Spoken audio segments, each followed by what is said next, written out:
Join our community by subscribing. Every click helps us share more stories like this one. The introduction.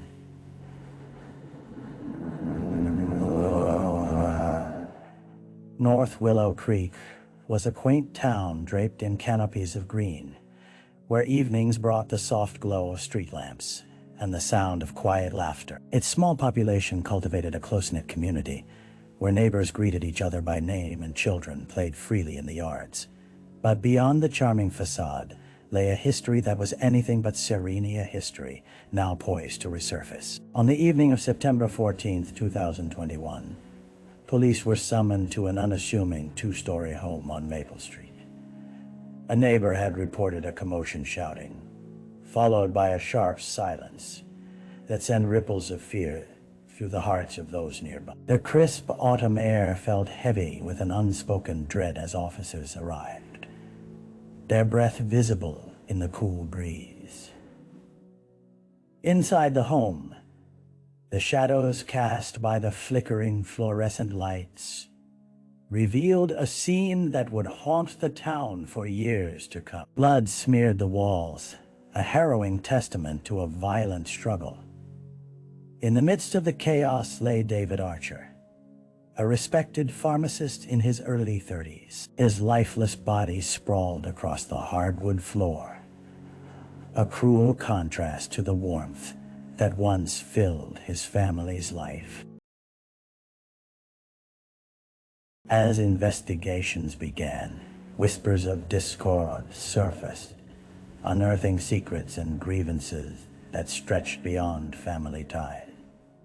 Friends exchanged uneasy glances, and the town that once felt so safe now bore the weight of suspicion. The heart of North Willow Creek was about to be tested, and the aftermath of that tragic night would ripple through its community in ways no one could have foreseen. The quest for truth had only just begun. The victim, David Archer, was not just a name on an investigation report. He was a pillar of the North Willow Creek community, a young man whose life resonated through the hearts of many. Born and raised in the same town, he was the son of a beloved local teacher and a retired firefighter. With his tall frame and warm smile, David seemed to embody the very essence of small-town charm. As a pharmacist, David was known for his caring demeanor, always taking extra time to ensure his patrons understood their prescriptions. He often went above and beyond, offering advice and support to anyone walking through the doors of the pharmacy. Mothers would bring their children to him for comforting words.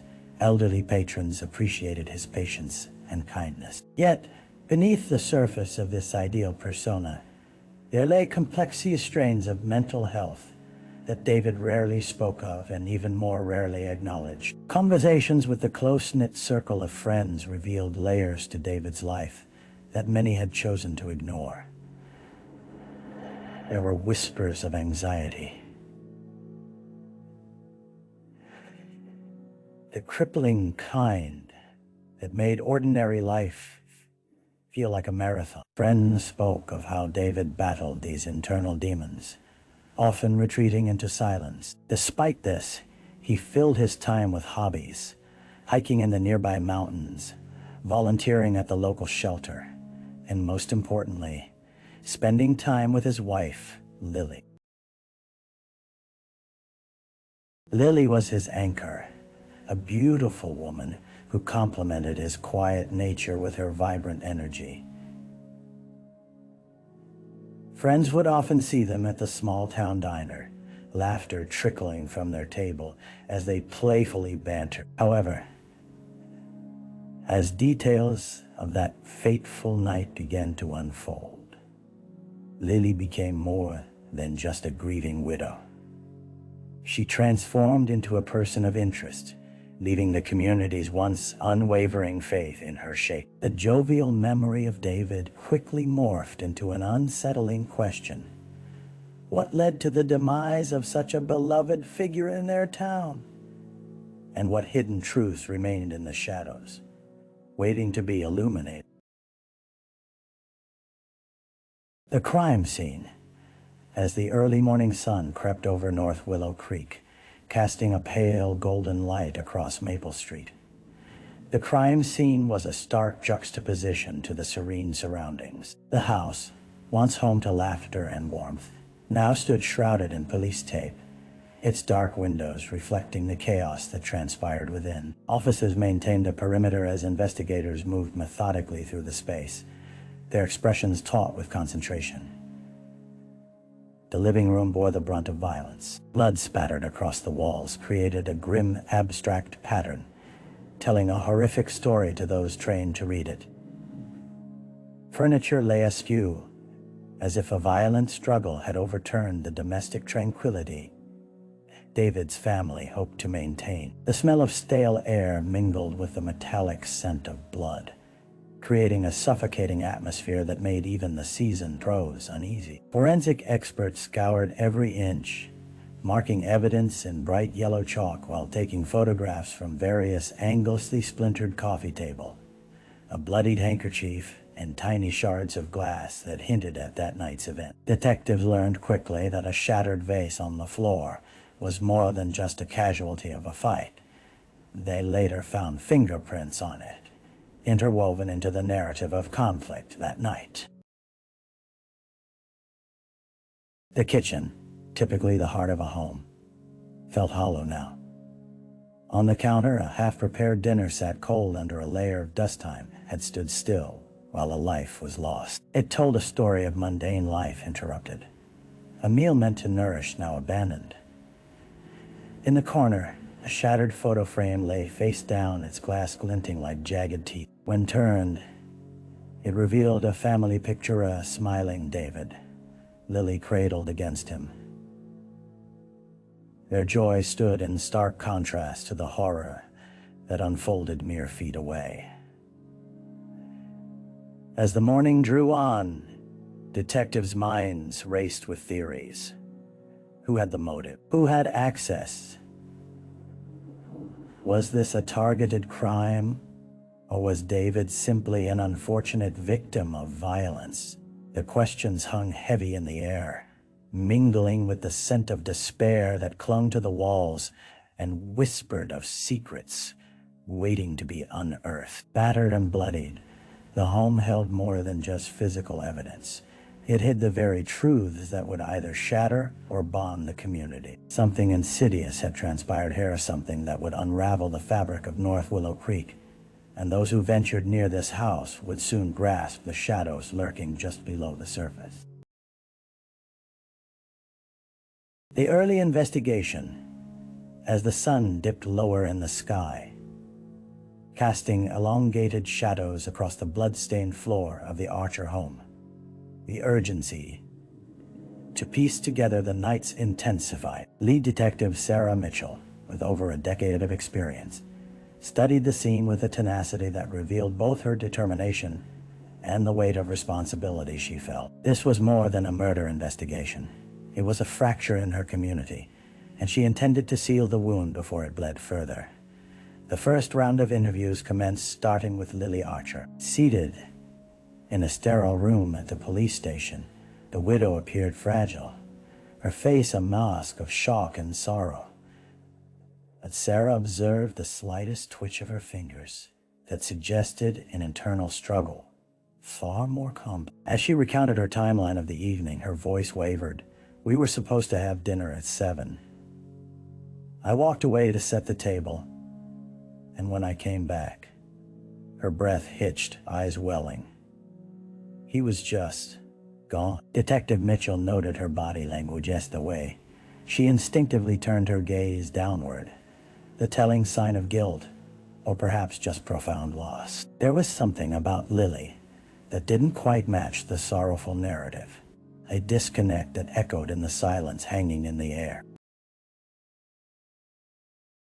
Next, they spoke with David's friends. Matt and Sarah, childhood companions, arrived together, their faces pale as they recounted a night out that was meant to be celebratory David's promotion at the pharmacy. "He was thrilled," Matt recalled, wiping his eyes. "We had a great time. He never mentioned anything wrong. He was happy. But when pressed about any disagreements or troubles, short pauses filled the room. Uncomfortable fidgeting replaced the camaraderie as their gazes flitted nervously between each other. As details emerged, the detectives took notes on the small things, their moods, the glances exchanged, the pallor in their voices. Something hung unseen, but palpable, in the air. A knowledge unspoken that tethered them to David's fate, yet evaded detection. Next came the neighbors.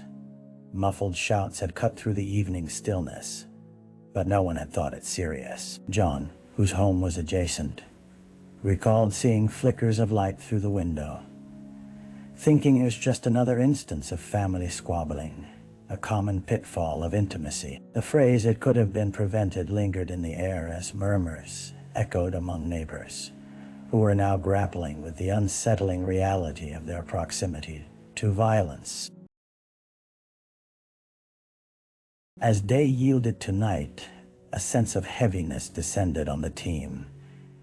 Each conversation added layers of complexity to the murky waters of investigation. Underneath the surface, connections were beginning to birth suspicions linked to motives, patterns that suggested a narrative of strife, both personal and haunting, but clarity remained elusive. The early hours of the investigation illuminated a tangled web of relationships, grounded in love, loyalty, and now desperation. The path ahead was shrouded in uncertainty, but one truth remained. North Willow Creek was changing, and the echoes of David's violent death would ripple through every heart and home. The dead ends.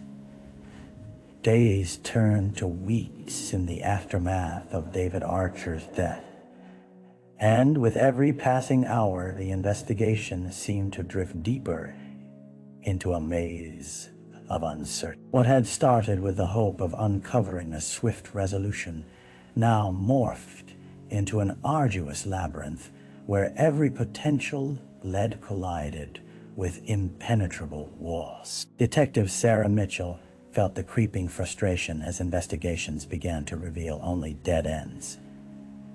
The initial interviews grew stale. Lily shimmered under the surface, a figure of tragedy, yet each query produced vague responses that hinted at more than mere grief.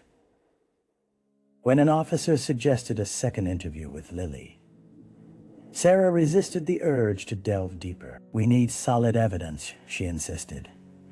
"If she is hiding something, we don't want to scare her away." Several days after the funeral, detective work turned towards the online domain. David had a modest social media presence, primarily used for his job, but there was one elusive profile that surfaced: a private account belonging to a woman named Angela, a former co-worker, rumored to have had a complicated connection with David. They combed through her digital footprint, but found her account devoid of information, locked behind privacy settings that felt purposefully constructed to keep prying eyes away. When they managed to track her down, Angela was evasive. "We were never close," she stated blandly, yet her eyes betrayed her as they darted around, refusing to meet Sarah's unwavering gaze. She explained that David had always been kind, a good friend, but the shadows of conversation licked at the edges, hinting at something more, a relationship, perhaps fraught with tension. "I left the job for personal reasons," she added, the words hanging heavily, but any probing left them hollow, producing no tangible leads, just suspicion. The backdrop of the town added layers of complexity. In the days following the murder, rumors festered. Neighbors exchanged whispers on front porches. Secrets became currency, and each train of gossip yielded little more than distractions. Sarah focused her efforts, confronting the myriad of theories swirling in hence this wasn't gang violence. There were no known enemies, just a web of connections that diverged cruelly into ambiguity. As the investigation trudged through the mud of uncertainty, frustration mounted among the team. They had chased various threads of evidence in the form of David's phone records, which yielded no incriminating messages, an analysis of his finances that produced no hidden agendas, multiple visits to the addresses of acquaintances that left more questions than answers. Each detour deepened the sense of isolation, the overwhelming feeling that they were stumbling around in the dark, time slipping away like sand through their fingers. With every dead end, Sarah felt the weight on her shoulders grow. The door to truth remained locked, and the echoes of David's laughter haunted her dreams as the clock ticked louder, reminding her that each second was both a call to action and a reminder of a life cut tragically short. The investigation was reaching a breaking point. As pressure from the community mounted, they needed a breakthrough, something, anything, to illuminate the shadows that had wrapped around North Willow Creek and shed light on the darkness that birthed murder in a town built on trust. A break in the case. Amid the oppressive weight of unresolved questions, a glimmer of hope emerged on the afternoon of October 6, 2021. Just as Detective Sarah Mitchell was preparing to sift through yet another pile of uneventful reports, the phone rang, cutting through the silence of the almost deserted precinct. It was Officer Peters from the forensics unit, his voice calm yet charged with urgency. "Detective, we've got something. You need to see this." Moments later, Sarah stood in the evidence room, surrounded by the familiar sights of plastic bags filled with tangible proof of violence. Peters held a small item in his gloved hand, a black wallet belonging to David. "We found this outside the crime scene, wedged between the porch boards," he explained, his eyes alight with excitement. "It was unexpected. David's wallet should have been inside the house." As Sarah opened it, her heart raced. The wallet contained a small stack of cash, a few credit cards, and a folded piece of paper. Unfurling it revealed a hastily scrawled note. It read, "Meet me at the old mill, 9 p.m. It's urgent." This was the first tangible proof that pointed toward a clandestine meeting. It raised questions that had been dormant during the investigation. Who had asked David to meet under mysterious circumstances? Why was this note hidden amid the remains of his life? With a mix of anxiety and hope, Sarah dispersed her team. They needed to act quickly to determine the validity of the note. The old mill, a derelict structure located just outside town, had long stood as a reminder of better days. It was a place where shadows could easily conceal intentions, the perfect backdrop for a secretive rendezvous. At the same time, a tactical unit prepared to conduct a search warrant at Angela's home. With David's note in hand, they now had leverage to interrogate her further. They arrived to find her home locked, lights turned off, unfazed. The team soon found a connection to her brother Sam, who had a history of altercations, raising speculation of an unresolved rivalry stemming back to high school. All these fragments began to link together a potential motive shaping the murky waters of the case. Was it a jealous lover or an embittered acquaintance? The theories coalesced into something more tangible, a knot of intentions that hinted at the truth behind David's death. As they prepared to investigate the mill, hope ignited within Sarah. A link to the notes, a chance at clarity didn't feel like a dead end anymore. It was a doorway. With the sun setting behind the mountainous silhouette of the town, Sarah gathered her team and drove toward the old mill. Anticipation thrumming in the air. Whatever answers lay awaiting them, they would either unravel the mystery surrounding David's death or deep in the shadows that had settled over North Willow Creek, the chilling fate of one man stood ready to collide with the unsettling secrets of another. The suspect. As night fell over North Willow Creek, the dilapidated old mill loomed ominously against the dimeaning sky, a rusted carcass of a bygone era. A whispering wind rattled the broken windows, casting an eerie sound that could easily drown out whispers of conspiracy and fear. Detective Sarah Mitchell led her team through the creaking wooden door, flashlights illuminating the darkened interior. Flashlights illuminating the darkened interior. Every beam seemed to awaken deep-seated memories of laughter and mischief, now overshadowed by a creeping dread. The air inside was thick with the scent of mildew and decay, a testament to years of neglect. Scanning the expansive space, Sarah motioned for her team to spread out. The clatter of their footsteps echoed through cavernous rooms, but amidst the uncertainty, the urgency drove them forward. The note had mentioned a meeting, but with no one in sight, they found themselves slipping into an uneasy anticipation. Then, as if the mill itself was exhaling a secret, they found it. A half-burned scrap of paper lodged in a corner. Its edges frayed, but words still discernible. It settled this once and for all. Heart racing, Sarah gathered her team. This was more than mere graffiti. It felt like a conversation left hanging in the air. Suddenly, the sound of a door creaking made every head spin. Figures emerged from the shadows. It was Angela and her brother, Sam. The resentment etched on their faces, flaring the air with tension. "You weren't supposed to find this place," Sam said, his voice grave, a mix of anxiety and defiance. Sarah stepped forward. "What were you two doing here? This was the last place anyone expected to find you, especially after David's death." Angela's expression shifted, her bravado wavering. "He wasn't supposed to be here," she replied, her voice quivering, glancing at Sam. "David had no reason to come here. We ended things months ago.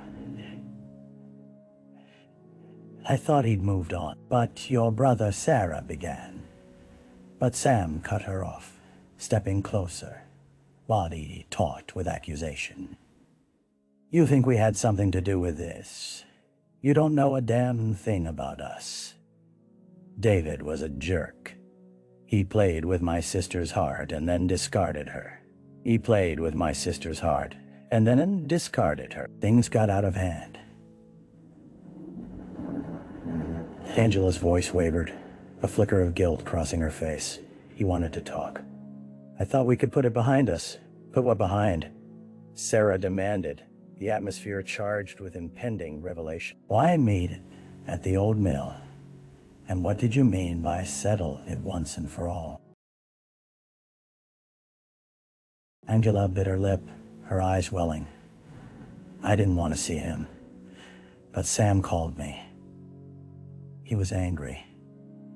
He thought David had ruined our lives. I warned David that Sam was coming for him that night. I didn't want either of them hurt." The pieces began to align, the seemingly random strife becoming a tangled web of emotions and broken bonds. Sam's face paled. The fight for his sister's honor spiraled into a deeper narrative, teetering on the brink of violence, with emotions running high and secrets unraveling. The officers moved in closer, ready to detain both Angela and Sam for further questioning.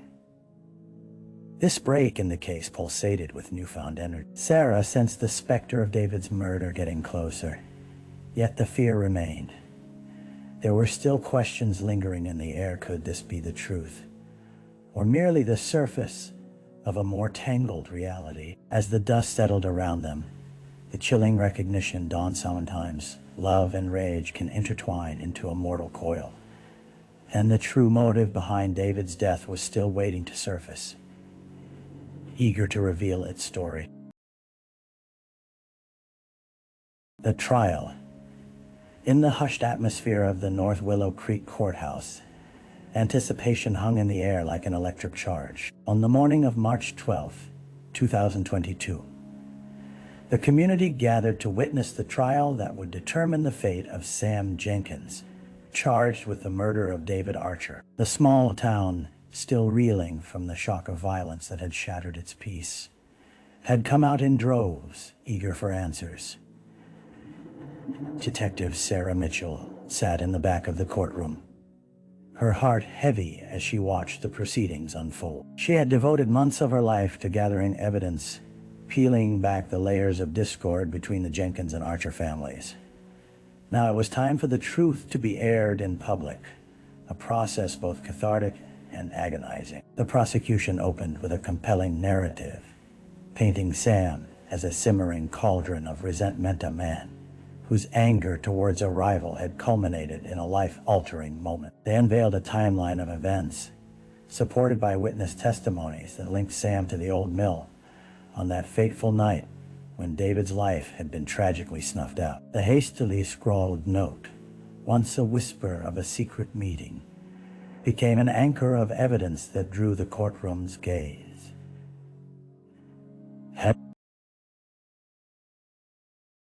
But Sam's defense attorney countered with an equally vigorous approach, arguing the complexities of the human heart.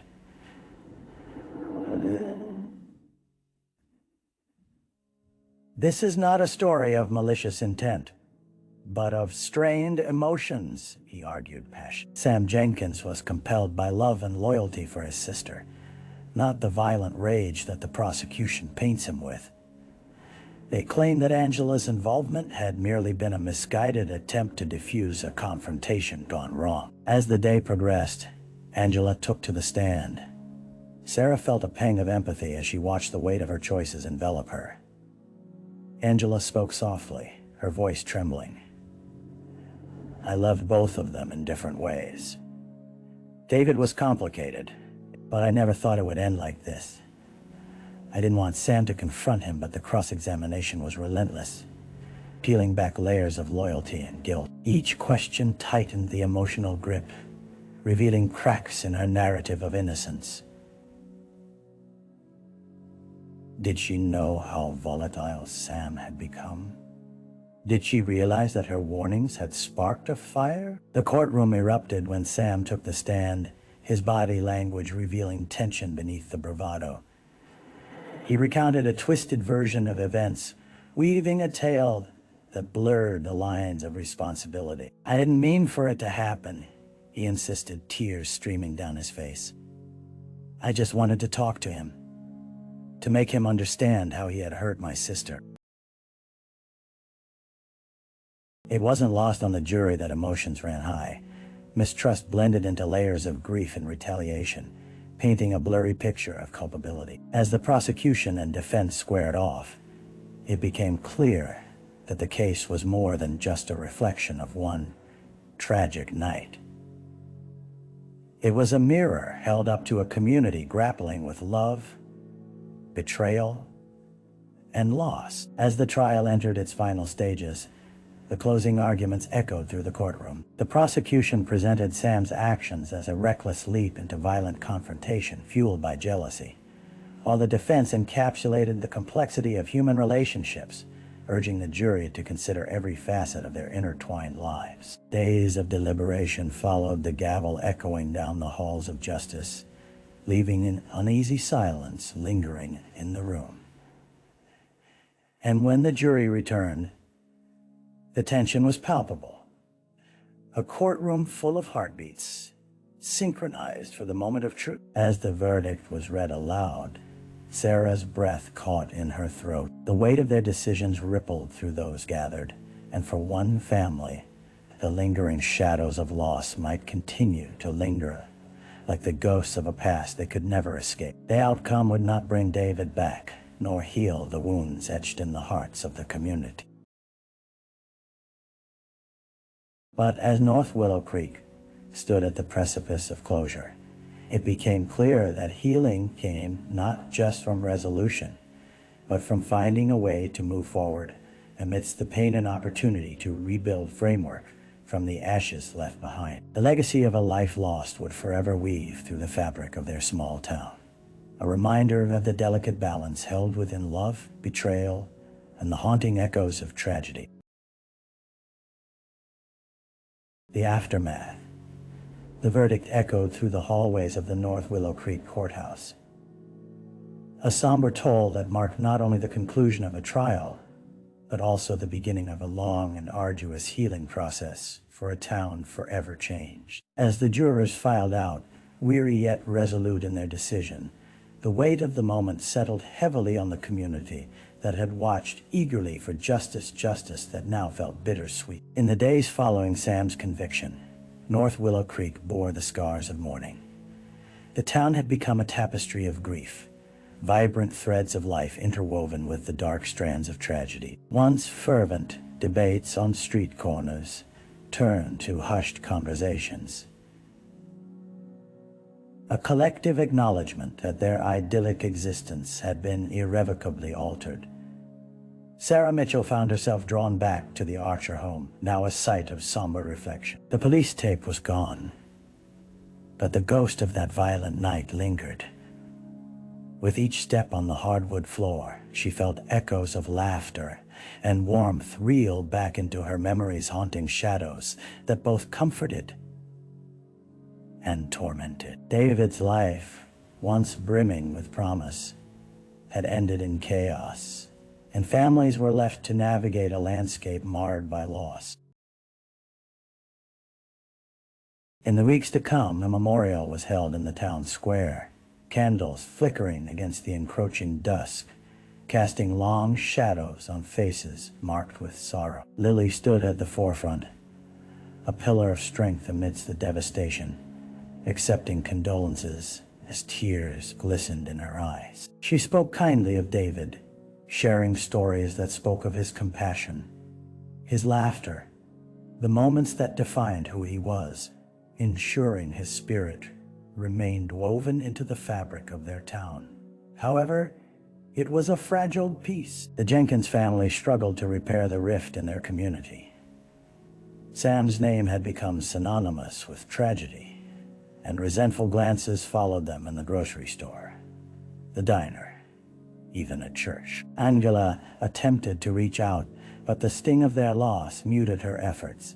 For her, every corner of North Willow Creek became a reminder of love, of choices made that spiraled beyond control. Sarah continued to work the case, even after the trial ended. She revisited the notes, reconvened with officers, and reached out to experts on domestic violence, understanding the patterns, the complex interplay of emotions that led to Brian's tragic fate. There were lessons to be learned, deeper truths to illuminate about conflict between love and pain.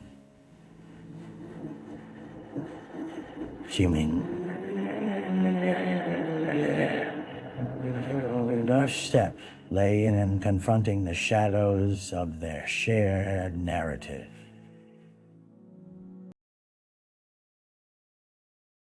By the summer, with the weight of an unresolved narrative still heavy in the air, local community leaders organized forums to address the complexities of relationships that turn violent. They invited psychologists, crisis intervention specialists, and law enforcement to facilitate open dialogues aimed at educating the populace laying bare the signs of impending danger, helping to foster a culture of communication. Meanwhile, detectives on the case were further solidified as mentors in local schools, offering guidance to youngsters on building healthy relationships and managing conflict in constructive ways. The very acts of love that had once led to tragedy began to pulse through the town once more, transformed into tools for prevention and resilience.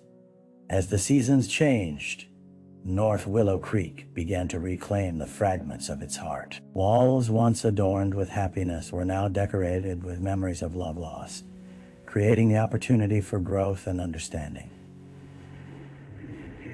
Grieving families learn not to erase the past, but to carry it forward as they sought solace in each other.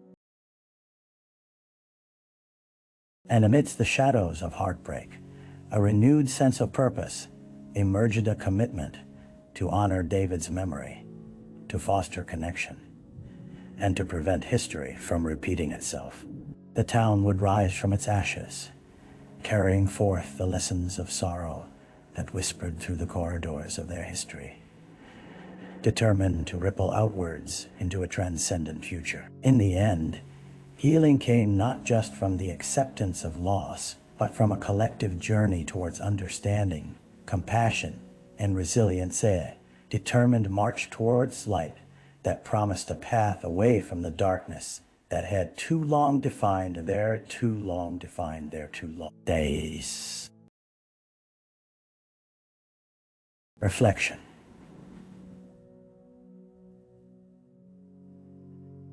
As the sun dipped below the horizon, casting amber hues across North Willow Creek, the echoes of grief that had once permeated the town began to yield to reflections of hope and resilience. The last remnants of winter faded, welcoming spring, a time of renewal that felt like a gentle reminder that healing could be a slow yet undeniable process. Sarah Mitchell often found herself walking through the town she cherished, the quiet streets now adorned with budding flowers, a testament to the tenacity of life. She had seen the town in its most vulnerable moments. She felt the fractures that had reverberated through every heart. Each interaction she witnessed had shifted, from glances of suspicion to shared stories and compassion. Neighbors connected over shared meals, reflecting on the lives that could have been and the lives that were being rebuilt. With the season's first blooms, she took solace in the fact that conversations about relationships, about boundaries, love, and conflict were now anchored in community gatherings. The discussions that had once been silenced by stigma now resonated in the open air, fostering awareness and connection. She'd contributed to this change, and the knowledge that she had played a part ignited a sense of purpose. Yet the weight of David's absence pressed heavy on Sarah. She often thought of him, his laughter and kindness greeting her like an echo of a past too precious to forget. It was an ache that would never truly fade, but it had transformed into motivation to safeguard others against similar fate. In her reflective moments, she realized that healing was not about moving on. Rather, it was about carrying the lessons of loss forward while embracing the beauty of new beginnings.